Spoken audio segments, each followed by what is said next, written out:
Well, hello, my friend. Here to help us today is my most lovely assistant and old personal friend, Hoodie. A nickname, you ask? We're not entirely sure, to be honest. Hoodie's quite the private person. On this fine and pleasant day, let us take a look at some of the do's and don'ts of painting. Mistakes made by both the old and new, if you will. Hoodie, begin to step us through this process, if you will.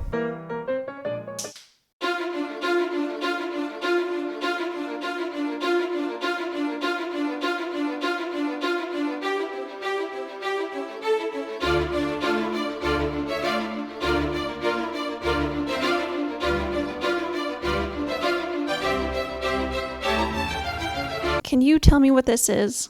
How about this? While some things are much easier to draw in outline only, if you were trying to make something realistic, shading is the answer. Now take Hoodie for example. Does Hoodie's face have any outlines on it? No. Keep the outlines and remove the shading entirely? That simply is not the Hoodie we all know and love. In fact, it's quite terrifying. While outlines can be a great tool in stylized artwork, creating a more flat and graphic effect, true nature has no outlines. Now let's take a look at our drawing again. How can we transform this awkward U into a water droplet? Simple. Shading. Now onto the process. Firstly, avoid the mistake of using the wrong brush. Put away that oversized brush, and while you're at it, discard any old crusty ones from that batch. We're much better equipped with a brush that's the appropriate size, shape, and condition for the task.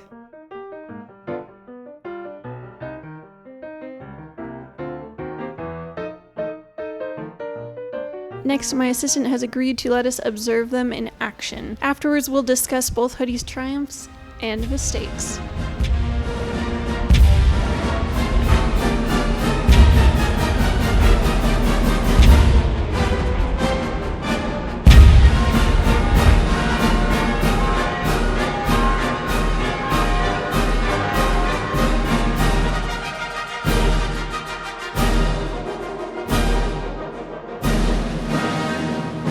Right off the bat, excellent job using a reference photo. Many artists mistakenly try to create realism without a reference to draw from. Having a printed copy is especially helpful for side-by-side color comparisons. Looking at your reference on a phone or computer screen may distort your perception of the color. Now brushes.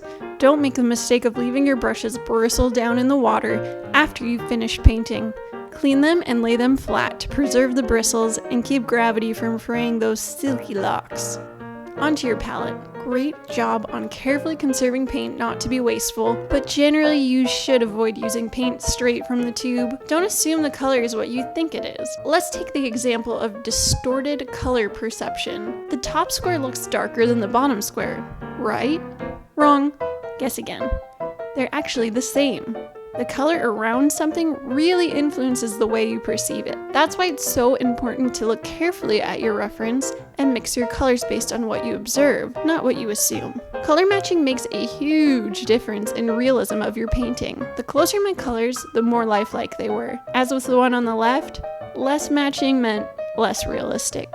Let's take an in-depth look at your reference photo now, Hoodie. Using blue from the tube, you'll be hard-pressed to find a matching area on the photo. The hue is very similar in some areas, but the tint, or how light it is not. Just by adding white, you already have a much stronger match. In fact, from far away, the paint is almost invisible. But we have much more than one shade of blue on this photo, so let's mix up some swatches and consider how many colors really go into this blue water. Just to begin with, here's a few I found. Now let's try color matching this tin. The panel is red, right?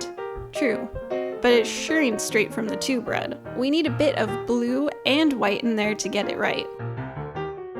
We'll come back to color a little later. Our next mistake is just not trying. By saying, I can't, I don't know how, I don't know what to do, I've never learned this stuff, you hold yourself back from progressing. It takes time, and more importantly, practice to learn a skill. Don't stop before you try, just because you're afraid of making crappy art. That being said, if you don't love your art yet, don't call it stylized and stop pushing yourself. Be intentional. A mistake I saw all the time as a teacher was when students would give up too soon. It's hard to know when your art is finished, But ask yourself, am I satisfied with this, or am I just giving up or bored with it? One telltale sign it's not finished is if you unintentionally left exposed paper or canvas. Fill it in, get detailed, push yourself. There's definitely a difference between a purposefully sketchy look and an accidental unfinished look. Master that difference.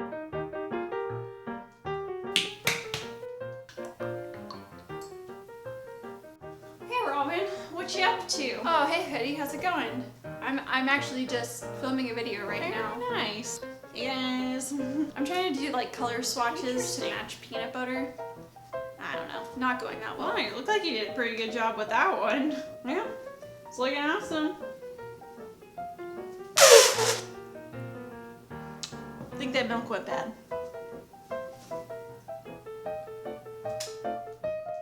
Whoa, you've made it this far.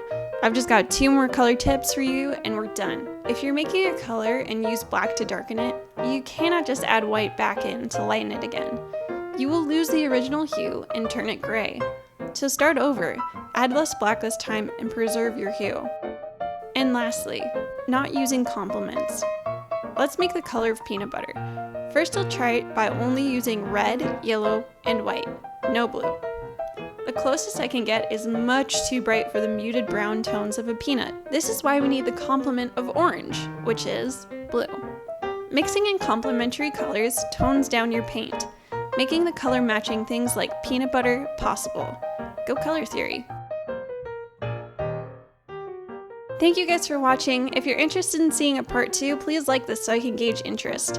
A huge thank you to my Instagram fam for all the mistake recommendations. Hit subscribe for new videos every Friday, and I will see you next week. Or in another video if you feel like perusing my channel a bit. Bye!